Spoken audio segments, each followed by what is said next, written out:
Yeah, is that Sakar speaking of the second son of Tatum? Yeah.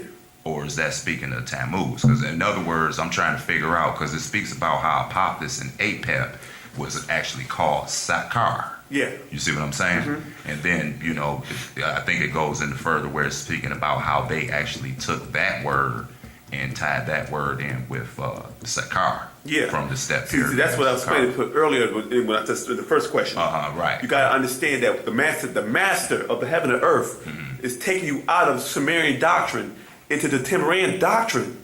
But what happened is our people are still under the spell. What happened is that the formula of Christianity, Islam, and Judaism got into your genetics, that you became so comfortable in those three monolithic religions that you like, I'm happy with that, I'm good with that, because there's no responsibility, right? But now when the master teacher came with the holy tablets, that was to bring you out of religion so he can bring you into Tamuray. But what happened is when you're dealing with this, is you're dealing with equivalence. And the equivalent of Har in Sumer will be Tammuz. That's why the master teacher said in one of the updates, they're not the same being, but they're equal in power. You feel what I'm saying? Because the counterarts, you know what I'm saying? This is like you got Michael Jordan, right? And you got Iverson. They may be equal in stats, like that, but they're that same team. You feel me? Same thing with boxing, Mayweather and Pacquiao. You know what I'm saying? Everything has a equivalent. You know what I'm saying? Oh, he's the Michael, like Mayweather would be what? The Michael Jordan of what? Boxing. You know what I'm saying? Serena Williams would be with the Michael Jordan of what? Tennis. So it's like, you're not talking about the same, but it's equivalence. You know what I'm saying? This is the same type of thing that was going on back then. You have different beings that would crash down here, conducting experiments here. You have beings over here conducting experiments. They were doing similar things. You know what I'm saying? They were creating different hybrids. And in their culture, right?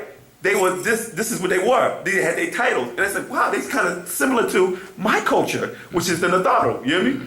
So they would seem like equivalent, but they're not the same beings. But they had the same attributes, and they did certain things together. And then what happened is when you see this book about Sakar and BABAH, this was how Pop was trying to show you that your Anunnaki doctrine was taking pieces from the Nadaro, from the Tamarian doctrine, and they was put it into there so they can catch you and captivate you with the spell. Because if I come to you with Christianity and you never knew what Christianity was, right? You'd be like, wow, I like this, I like that, and I'm feeling that, right? And you convert to Christianity. But then when you start studying the Bible, there's certain things that you don't understand, that you can't agree with. I'm not feeling that. Then when you ask the Reverend about it, he'd be like, well, you can't question that because only God can question that. Right? So he's not even giving you the answer. And if you keep questioning him, he said you'll burn in hell forever. How many people have been in that situation where certain things you didn't understand and you had to ask the Reverend or the Imam or the Rabbi, what are you talking about? He said, well, I can't answer that. Only God can answer it because that's a mystery. Because that's not your culture. Your DNA won't latch onto it because it doesn't go with you, but you have to force yourself through the act of belief to accept that. You feel me? And this is what happened over time. They took our doctrine and combined it with the Sumerian doctrine to put you under a spell. This is why when they were casting the spell of Kingo or Leviathan all over the planet Earth, they created formulaic spells to get certain type of people who would live in a certain area, certain different environments that was terraformed by different species of extraterrestrials.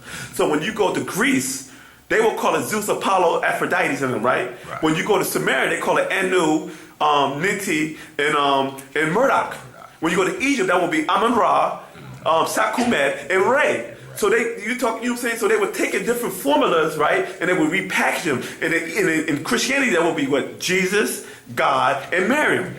You feel me? So it's the same story that was being recycled, but they put a little piece onto it and they add a little spell into it, and this is how they captivate you. And you're attracted to your own story because it's in your genetics. And when you read it, your genetic explosions will go off. But then what happens is the other stuff come in, and this is how you get spellbound.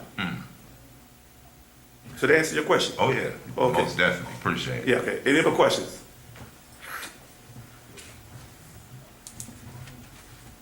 Hutip. Yes, Hutip. I was wondering, did the Anunnaki have any influence on the technologies of Nikola Tesla, or was it? No. No. Nikola Tesla was a Venerian. He was from Venus. So his answer, let's break that to. You got Microsoft, right? Who's over Microsoft? Everybody know? Okay. Then who's over Apple? Steve Jobs. Okay, those are two different geniuses, right?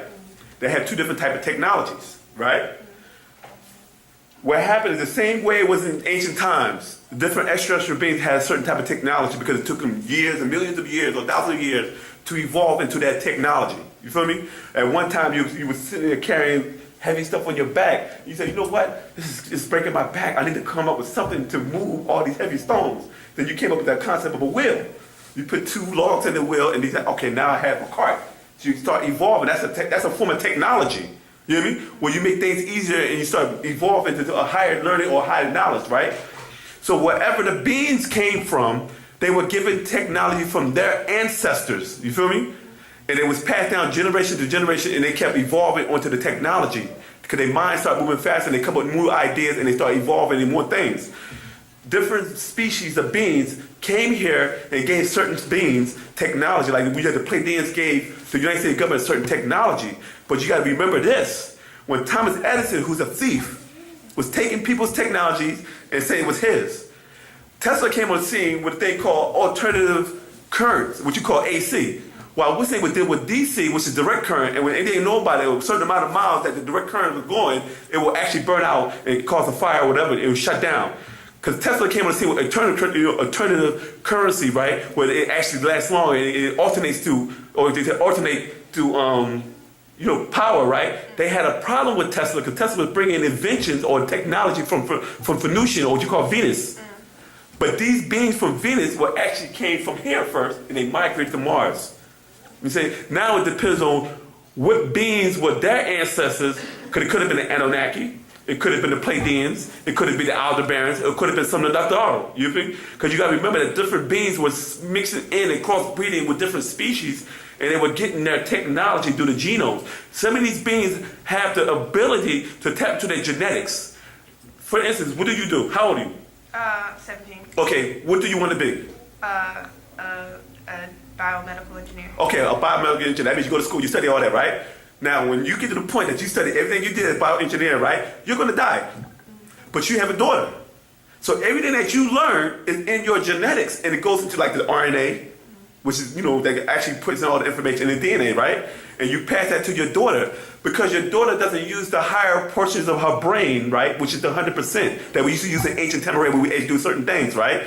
Now, if she was able to activate that, she can actually, everything that you learn by bioengineering she'll actually know that. You hear me? So when you start crossbreeding with different species that have different technology, right, it's in the genes. If they're able to, see, these ancient beings were able to access their genes and use certain knowledges to create different things. So you can crossbreed different technology from Pleiades, from Mars, from Venus, and so on. You feel me? And create new inventions, but they're not really that new, but it's just like you can just add on to it. You know what I'm saying? This company produces Windows, which is Bill Gates. This company uses Bluetooth and the iTunes technology, and you combine them both. You create a new technology with it, which is the iTouch, where you can touch the pad, and you ain't got to use buttons no more. But you have to crossbreed. So a lot of people don't know that Steve Jobs is the one that came with the touch when he created a company called Next, where he was doing the Palm Pilot computer back then, which is actually the blueprint of what the iPod is. But they were stealing each other's technology, which is a trade secret, and they was combining the technology, and then that's what they call a trade infringement when these guys are trademark infringement when these guys are patents, where you can't use Apple technology on your so-called tablet because they got a patent. So that's why they had made a law where you can't take the engineers from Apple and hire them in your company because they're going to bring trade secrets over there, and they say they're creating new technology. They make you guys lawsuits. So what happened is in your genetics, whether you're a cook, a chef, a carpenter, every different thing that you have learned through all your ancestors, right? You can tap into that genetics and get that information and know certain things. This is why when the Makasu came into ancient Egypt, they had to understand how these guys were able to do certain things because this is the genes. Remember, like you said, the blood, the genes. It's all in the genes. Thank you. All right. Any other questions? I know you have some questions, right?